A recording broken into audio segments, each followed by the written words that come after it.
I say this all too often, but the President of the United States made unhinged, weird-ass comments on Air Force One last night, and this shouldn't be a left or right thing at this point. This supersedes U.S. politics or the political spectrum. I do not care if you consider yourself more right-leaning or left-leaning.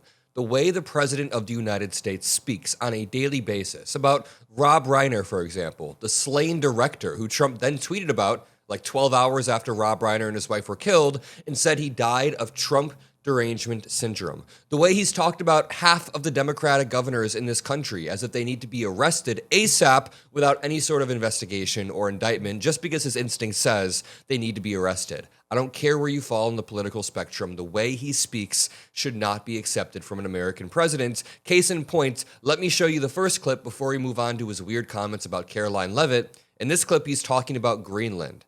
And he says, we need to have Greenland one way or the other. The other day he said, we're going to get it the easy way or the hard way. The threats have escalated to such a point that we now have reports the United Kingdom and Germany are discussing more NATO forces in Greenland to calm the US threats.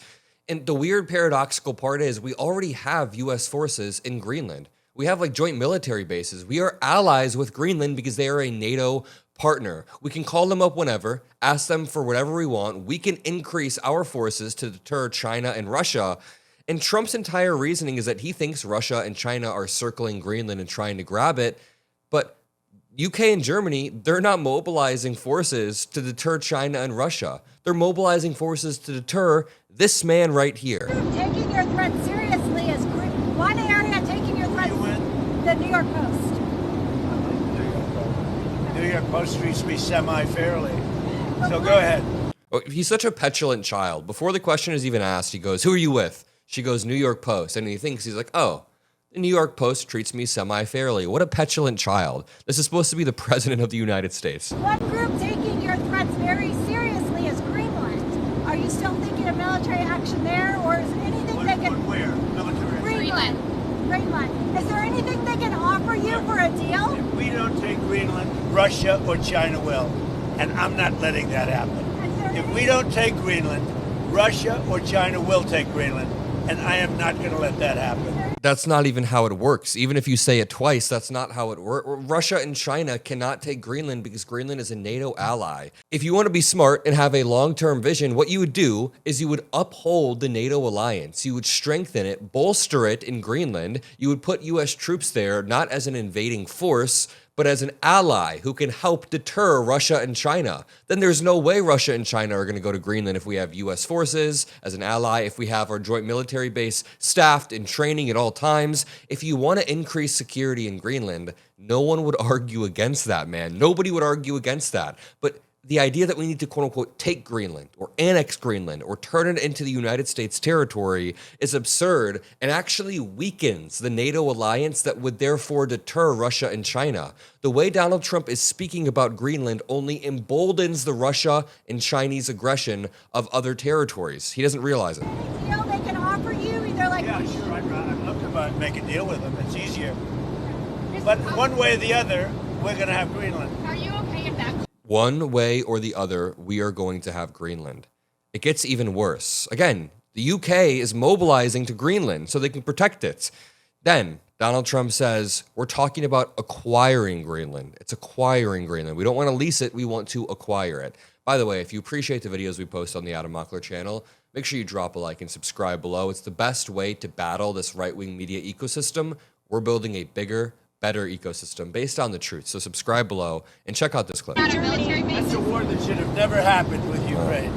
The UK and Germany are discussing plans for a joint NATO mission to protect Arctic security in Greenland. Does that change your calculus at all? No, look, we're talking about acquiring, not leasing, not having it short term. We're talking about acquiring. Does that require And if we don't do it, Russia or China will. It's such a BS line. Greenland has been secure since World War II. Greenland has been very secure. There is no reality in which Russia and China are going to just acquire Greenland. To continue, Donald Trump then is asked about Renee Nicole Good, the 37-year-old mother who was shot and killed in Minneapolis, Minnesota by an ICE agent. Scratch that. Shot and murdered by an ICE agent, of course. We've all seen the videos. The Trump admin has tried to lie to our face, as he does in this video here.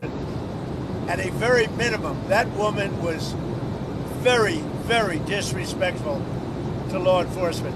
And you heard the same noises, you saw the same crunch that I saw. You can't do that with law enforcement, whether it's police or ICE or Border Patrol or anybody else.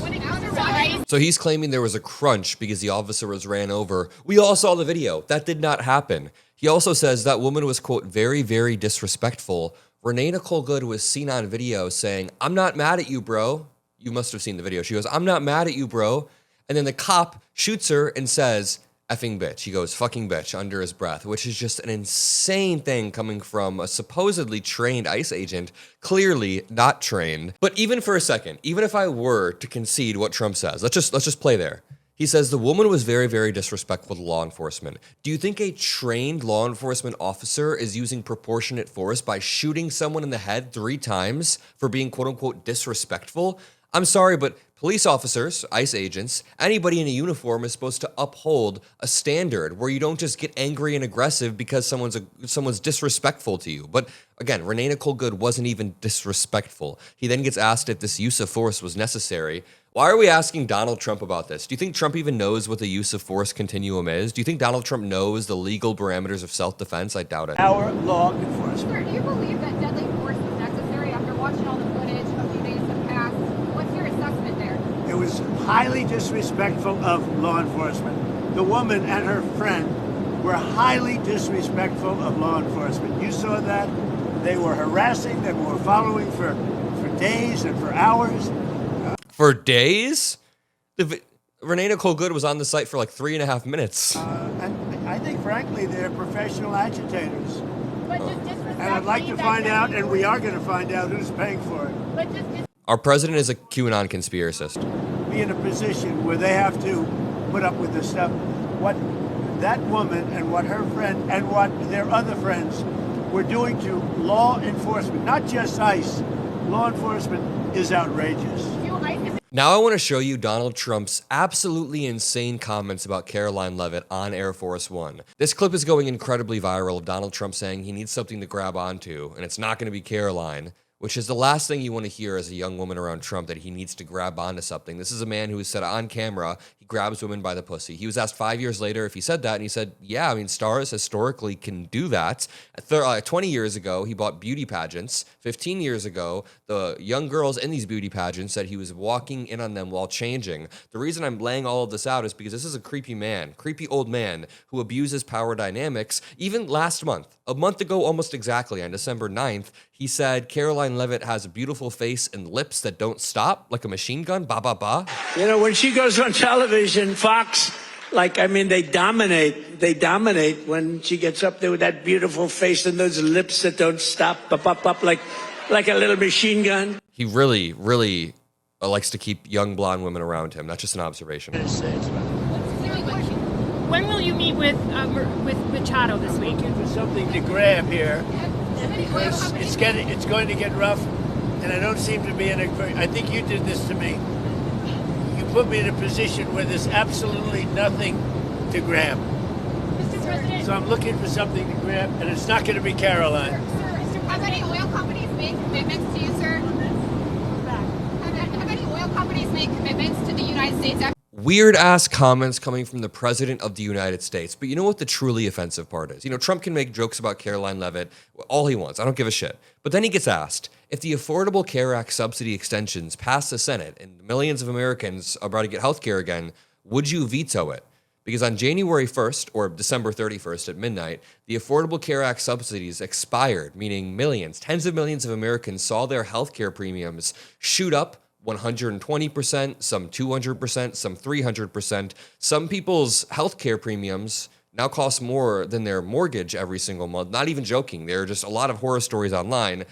So the president of the United States gets asked, hey, you have an opportunity to solve this. Would you allow this to pass if it goes to the Senate? Would you sign the bill, or would you veto it and shoot down the extension of healthcare? Mr. President, the House passed a 3-year extension of the ACA. It's in the Senate.